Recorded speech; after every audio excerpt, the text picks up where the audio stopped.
bà chẳngថ្ងៃនេះគឺមានបងប្អូនយើងសួរពីតកតងនឹងការរៀបម៉ាស៊ីនតើយើងគួររៀបម៉ាស៊ីនបែបណាសម្រាប់ការងារ office រៀបម៉ាស៊ីនបែបណាសម្រាប់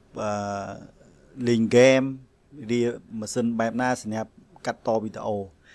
ឡូវគឺខ្ញុំសូមបង្ហាញបាទជារូបភាពបាទនៅក្នុងនេះខ្ញុំមានរូបភាពតកតងនឹងឧបករណ៍ផ្សេងតែពិតយើងអត់មានចាំបាច់ទៅយករូបនឹងមកមើលក៏បានដែរគឺយើងគាត់តែចាំពីទ្រឹស្ដីរបស់ខ្ញុំទៅហើយយើងទៅកន្លែងគេលក់ហ្នឹងគឺគេចេះរៀបឲ្យយើងហើយបាទគាត់ថាពេលដែលខ្ញុំនិយាយទៅទេពេកអត់មានរូបអីចឹងវាដូចជាអត់ល្អមើលចឹងណាបាទអញ្ចឹងខ្ញុំសូមបង្ហាញតកតងនឹងរៀបម៉ាស៊ីនជាការងាររដ្ឋបាលមុនបាទនេះគឺខ្ញុំបានវាយចូលហើយបាទសម្រាប់បង្ហាញឲ្យថតឲ្យបងប្អូនមើលឃើញសម្រាប់ office បាទសម្រាប់ម៉ាស៊ីន office ណា office ហ្នឹងយើងធ្វើការងាររដ្ឋបាលនៅក្នុងការិយាល័យយើងហ្នឹងបាទមានដូចយើងចង់រៀបម៉ាស៊ីនមួយប្រើបាទមានប្រើដូចជា Word Excel Access PowerPoint បាទឬក៏ការតាមម៉ាតគេបាញ់បាកូដអីចឹងណាបាទម៉ាស៊ីនប្រភេទទាំងអស់ហ្នឹងគឺយើងអត់បាច់ប្រើធំណាស់ណាទេគឺយើងទី1យើងត្រូវរើសប្រភេទ CPU បាទតាមពិតទៅម៉ាស៊ីនកាន់តែធំកាន់តែថ្លៃវាកាន់តែល្អហើយប៉ុន្តែយើងយកមួយណាដែលសមរម្យហើយក៏កុំឲ្យថ្លៃពេកហើយកាលណាយកថ្លៃពេកអស់លុយច្រើនថោកពេកគឺដឹងថាវាអត់ល្អហើយបាទអញ្ចឹងគេយករកតម្លៃសមរម្យមួយហើយឲ្យវារៀងដើរស្រួលបាទអញ្ចឹងតកតទៅនឹង Office បាទទី1គឺយើងត្រូវរើស CPU បាទ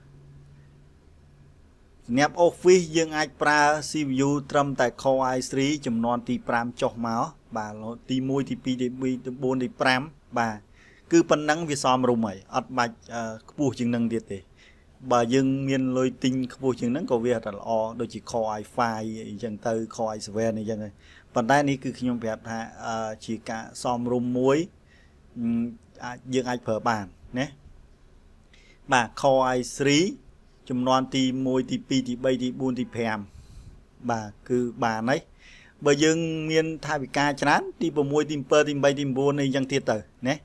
បាទកាន់តែល្អបាទអញ្ចឹងនេះគឺខ្ញុំសម្រាប់បង្ហាញនៅថាវិការល្មមបាទគឺអាចប្រើបានអញ្ចឹងណាប្រើបានមកស្រួលដែរយើងយកចំនួនទី5បាទមិនបាច់ខ្ពស់ជាងនឹងពេកទេប៉ុណ្ណឹងគឺវាល្អហើយបាទបន្តមកទៀតបាទ Core i3 ចំនួនទី5ចុះបើយើងចង់បាន Core i5 បាទ Core i5 ចំនួនទី4ក៏វាប្រហែលនឹង Core i3 ចំនួនទី5ដែរកម្លាំងប្រហែលគ្នាណាបាទហើយ Core i7 ចំនួនទី3វាប្រហែលជាមួយ Core i5 ទី4ទី5ហ្នឹងឯងវាប្រហែលគ្នាណាកម្លាំងវាណាបាទអញ្ចឹងយើងរើសយកមួយណាក៏បានដែរហ្នឹងគឺសម្រាប់ Office បាទបន្តមកទៀតគឺចំណុចទី2យើងទៅមើល VGA បាទអញ្ចឹង VGA សំខាន់កន្លែងនេះបាទសំខាន់យ៉ាងម៉េចមានថា CPU យើងប្រើប៉ុណ្ណាក៏វាតកតទៅនឹង Office ហ្នឹងវាល្មមហើយតែបើសិនតែយើងរើស VGA ខុស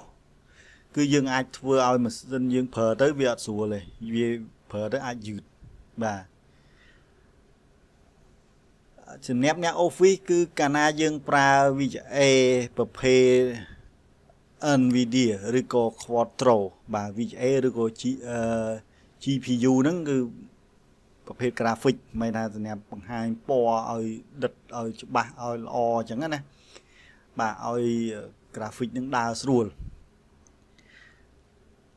សម្រាប់អ្នក Office គឺយើងអត់បាច់ប្រើ VGA ធំពេកទេយើងប្រើ VGA តូចដែលជាប់នៅលើ board របស់ម៉ាស៊ីនបានហើយណាបាទកុំយក VGA ដាច់ណា bà cả na dương pra VGA đách cứ mà sân bỏ dương tẹt tô nông pra office cứ việc dứt chừng mồn nè bà vì dứt chừng mồn chẳng cứ dương cua ta cùng vô VGA đách cứ vô VGA chọp bà VGA chọp nó mày tham mà sân bỏ dương miên VGA nó không năng ngày xẹp nâng cứ sự nẹp nè office này bà cùng giờ làm nè link game rồi có nè cắt to video nè ca nghe office bà dương pra trâm kho i3 chùm non thì pram bà hơi VGA chọp VGA nên lơ bọt cứ mà sân dương đào srua này nhé bà hơi rem nè gọi rem bà chùm nói mới tiếc cứ rem cứ chia hong trong chằm bà mình thay roll CPU đại việc kịch ở dương hai việc bật tranh bò miền máu rem nè tròn chám bà dân cana dương pra rem cana thốn của việc ca tròn chám nó bàn lươn bàn lọ đài tái sự nè office bà dương pra rem buôn chí bà hay buôn pot phẩm bày chí cứ lò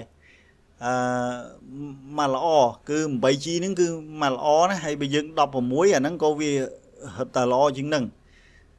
cái phần tái dân phở bảy đi cứ mà xóm rum thạ vì ca dân chùm này mà xóm rum cứ phở bàn với ấy thì 4 đứa bằng 7 nâng cứ phở bàn này nè office bà bàn dân thêm tới đọc vào muối bà cô vì lo ra tay của đó đọc một mối cô việc trăm bạch này bố dương còn là nghe office cứ dương vợ vậy nó cứ lo rồi nhé bà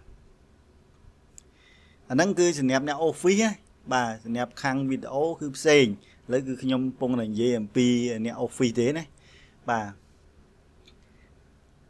hai mũi tiệt cứ tẹt tô nằng hạt đi bà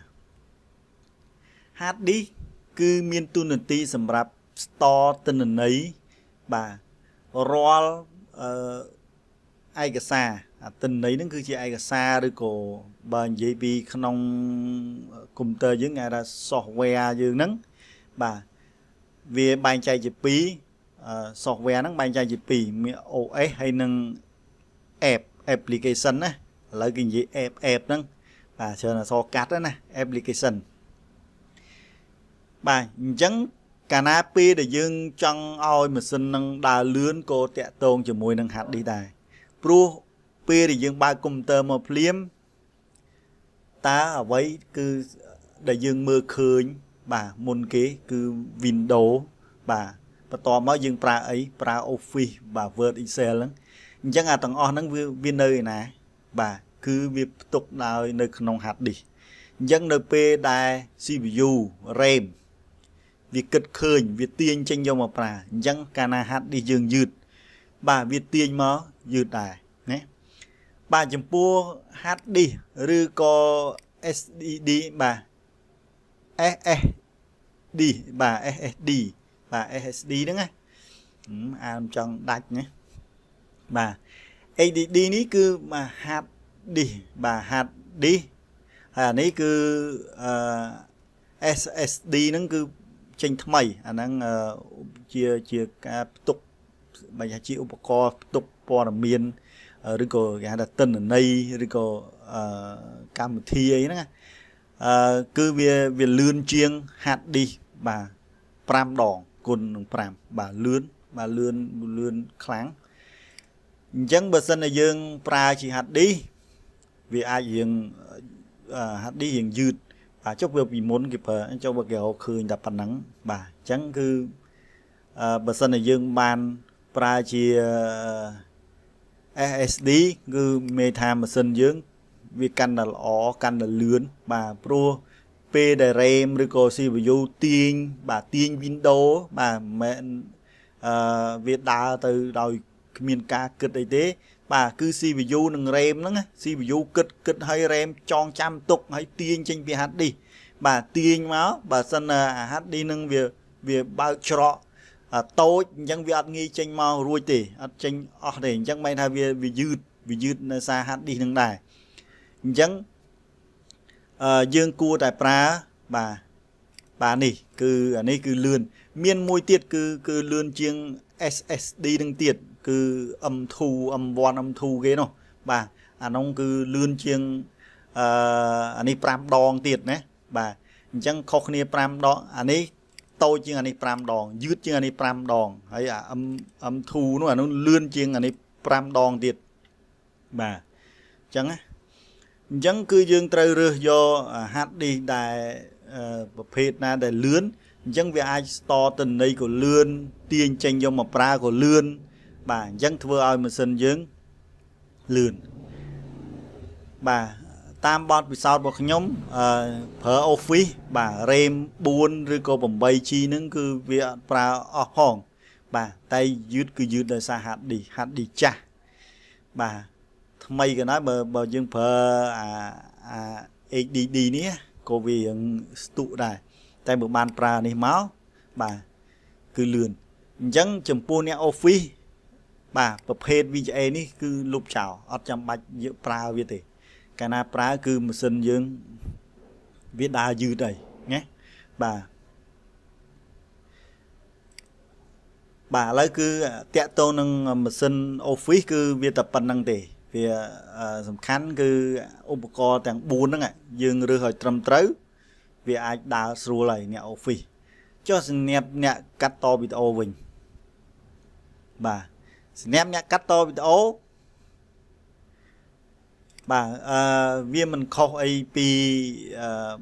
officeประมาณ đấy tại vì đào từ lừa VJA mà tăng tiền nè vì việc không những cáiคือVJA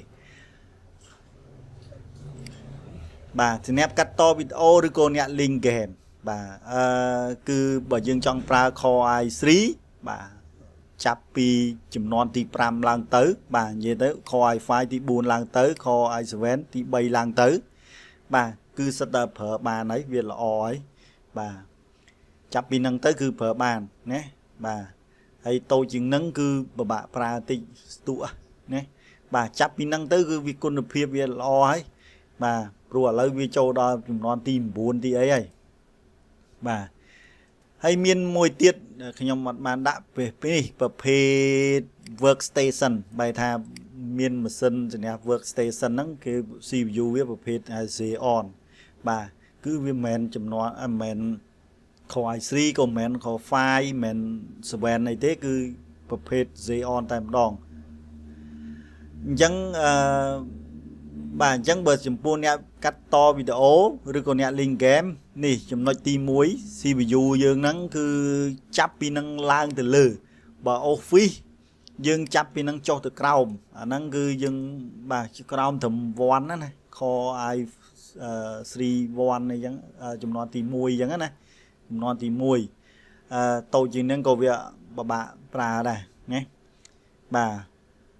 hay chùm nè cắt to video nó cứ chắp pi chùm non thì pram lang tư bà thì 4 lang tư thì 3 lang tư nhé bà hãy tẹt tôn nâng VJA mà chân cái này ní cứ sầm khăn bờ thì nè tẹt tôn nâng cam video bà cứ cái này VJA đang sầm khăn nè miên bài chạy chỉ pi ta khang video bà dương nó cứ miên 3D gọt nhé bà bậc con là chia cắt to video chỉ thu đi bà rồi còn nè lên game tầm môi dương pra phê VJA Nvidia bà Nvidia nè bà GTX bà rồi có RTX nè lên game cứ dương pra pi Nvidia GT bà GTX RTX bà hay miềnประเภท bỏ AMD điệtแต่ก็lấy khi nhom lược do pi Nvidia từ xa nó cứ ประเภท Nvidia nó cứ việc kháng bà việc kháng AMD có vì miền chấm non cloud bảo viên này có kháng này còn là khi nhom mặt bàn lược do mình giấy bà GT ní cứ tới việc tàu chừng kia ấy cái chấm nào bị chạy đá bà ประเภท Nvidia ហ្នឹងណាយល់ល្អគឺយើងចាប់ប្រើពីនេះទៅអ្នកលេងហ្គេមឬក៏អ្នកកាត់តវីដេអូបាទកាត់តវីដេអូប្រភេទ 2D បាទយើងប្រើ GTX ឬក៏ RTX ហ្នឹងគឺល្អបាទបើតាក់ទងជាមួយនឹងពួកខាង 3D គឺមានប្រើមួយទៀតប្រភេទ Quattro បាទឥឡូវយើងនិយាយពី GTX នេះមួយសិនបាទកាលណាយើងរើស VGA ត្រូវវាបាទពេលយើងប្រើទៅ render ទៅវាលឿនយើងប្រើ VGA GTX ហើយលេខកាន់តែធំវាកាន់តែល្អបាទកាន់តែលឿនបាទវាខុសពី Office យើងប្រើ VGA តូចបាទកាន់តែម៉ាស៊ីនយើងដើរលឿនសម្រាប់អ្នក design កាត់តវីដេអូលេង game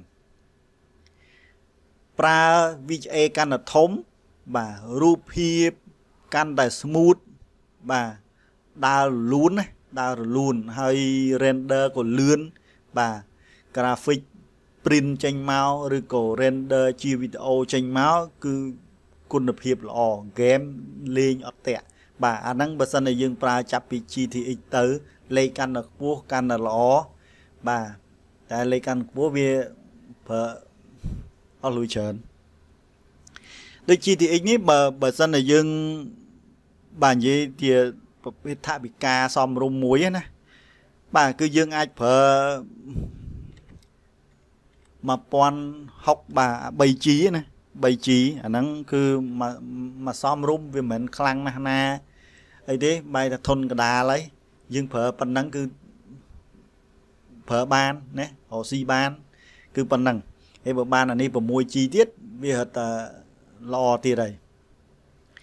អានេះគឺខ្ញុំនឹងបង្ហាញថាមកសមរម្យបាទតូចជាងនឹងក៏វាប្រើបានដែរតែវាយ៉ាងស្ទើរហើយបើធំជាងនេះរត់តែល្អបាទគឺវាឥឡូវវាមានដល់អីគេដូច1080អីហ៎ខ្ញុំអត់ចាំច្បាស់ដែរតែវាអាច1080ឬក៏លើសហ្នឹង1080ដូចចេញយូរដែរហើយបាទដូចជាមួយឆ្នាំ2ឆ្នាំហ្នឹង1080នេះបាទតែត្រូវនឹងថា VGA របស់អ្នកកាត់តវីដេអូអ្នកលេង game បាទអ្នក design គឺកាន់តែធំកាន់តែល្អអ្វីដែលខ្ញុំបង្ហាញនេះគឺមកសមរម្យប្រើបាទគឺយើងអាចប្រើប៉ុណ្ណឹងបានបើយើងស្ទើរថវិកាបាទព្រោះដូចជា 3G នេះវាខុសពី 6G ចឹងជិត100ដែរបាទវាដូចជា100ជាងផងអានេះដូចជា200ឬក៏100ក្រាស់ទេដល់ពេលអា 6G ដូចជា300នោះបាទអញ្ចឹងវាខុសគ្នាច្រើនដែរតែបើយើងបានអា 6G ក៏វាល្អអញ្ចឹងចំពោះអ្នកលេង game បាទហើយបើសិនតែយើងអាចប្រើដល់ RTX នេះទៀត RTX បាទគឺវារឹតតែល្អទៀតហើយបាទអាហ្នឹងគឺសម្រាប់អ្នកកាត់តវីដេអូអ្នកលេង game ណាបាទចុះបើសម្រាប់អ្នកខាង 3D វិញគឺគេប្រើប្រភេទបាទនេះ Quattro បាទនេះ Quattro workstation Quattro បាទអញ្ចឹងបាទ Quattro គឺសម្រាប់អ្នក design graphic ជា 3D ដូចជា 3D Max Maya បាទហើយ SketchUp បាទមានច្រើនមាន SketchUp មាន AutoCAD បាទពួក Autodesk បាទគឺហើយមាន Cinema 4D អីហ្នឹង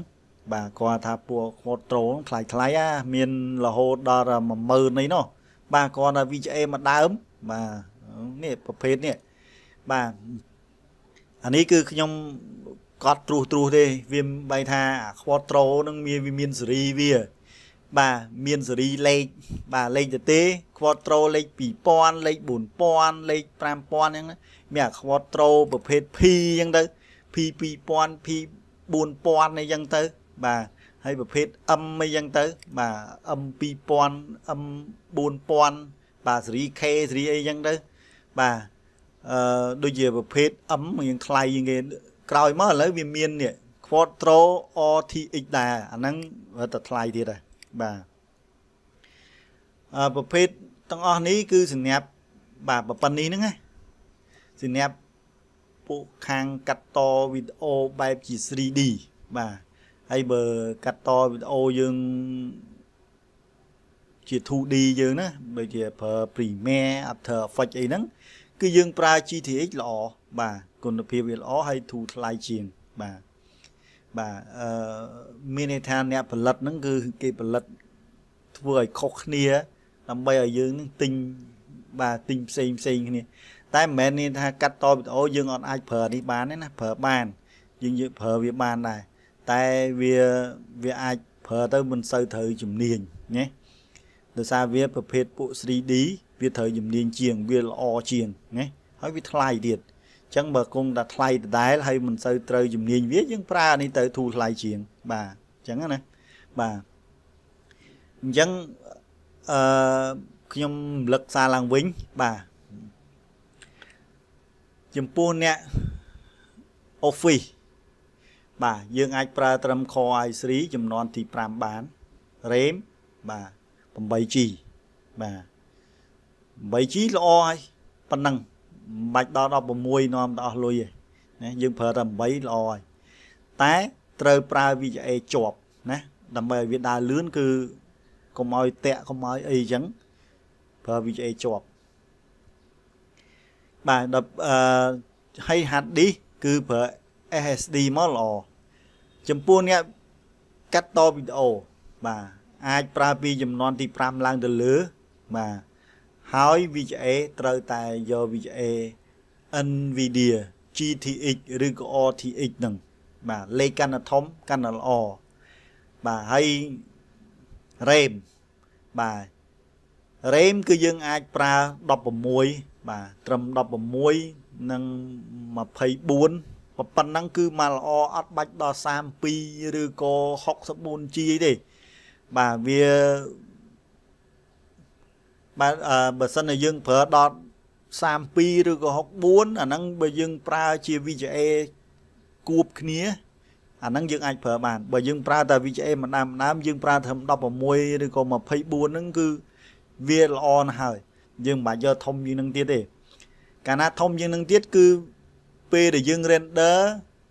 បាទវាទាញចេញ VGA ហើយ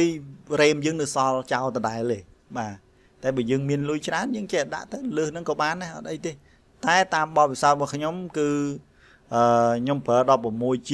ខ្ញុំ render រៀងធំដែរគឺវាស៊ី 50% នៅសល់ 50% ទៀតបាទអញ្ចឹងបើសិនជាយើងប្រើ 8G វាអាចស្ទើរហើយអញ្ចឹងប្រើ 6-10G វាប្រឹងបែរថាយក RAM មកប្រើក្នុងពេល render ហ្នឹងតែ 50% អញ្ចឹងវាប្រើអស់8G ណា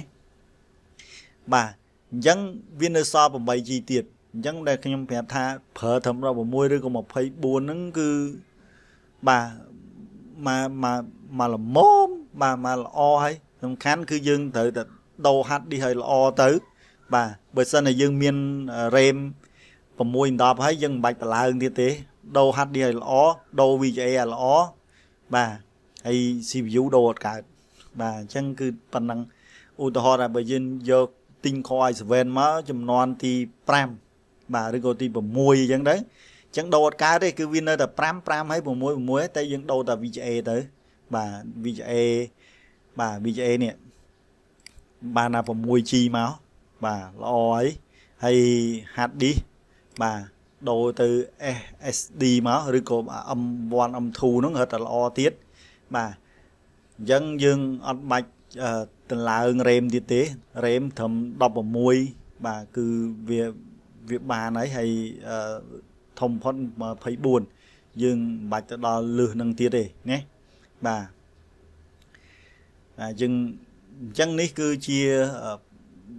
ព័ត៌មានមួយឬក៏ការបង្ហាញមួយព្រោះមានគាត់ឆ្ងល់ថាគាត់ចង់រៀបជាហៅថាម៉ាស៊ីនញ៉ាំកាត់ត pre wedding អីចឹងណាគាត់សួរអញ្ចឹងក៏ខ្ញុំធ្វើបង្ហាញបើសិនតែយើង